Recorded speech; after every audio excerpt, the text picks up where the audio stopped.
আজকে সকালে রান্না করার সময় আমার হাতে গরম ফুটন্ত জল পড়ে যায়, তারপর হাতের অবস্থা হচ্ছে এই দেখো, দুটো বড় বড় ফোসকা পড়ে যায় দুটো আঙ্গুলে, দেখতে পাচ্ছ? তো ভাগ্যিস অল্পতে বেঁচে গেছি, পুরো হাতে পড়লে তো অবস্থা শেষ ছিল, বুঝতে পারছো কি হতো, কোনো কাজই করতে পারতাম না। তো জলটা যখন পড়ে সাথে সাথেই আমি কোলগেট লাগিয়ে নিই, তো তখন তো অতটা বুঝতে পারিনি, বাট যখন আমি স্যালনে আসি তখন দেখি হাতে এরকম ফোসকা পড়ে গেছে। তো ঠিক আছে, কোনো সমস্যা নেই, এরকম রান্না করতে গেলে হয়েই যায় অনেক সময়, কখনো তেল পড়ে যায়, কখনো গরম জল পড়ে যায়, ঠিক আছে, তো হতেই পারে, কোনো সমস্যা না।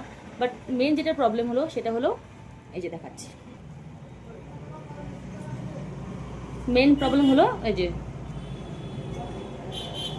থ্রেডিং করার সময় এই যে দুটো আঙ্গুলে মেন ফোসকা জায়গাটাতেই সুতোটা পড়ছে আর কি, লাগছে।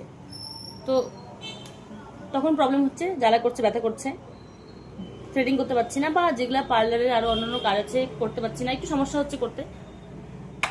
সকাল থেকে ব্যথাটা একটু কমছে, বাট স্টিল এখনো জ্বালা করছে, পুরোপুরি কমেনি। এই দেখো,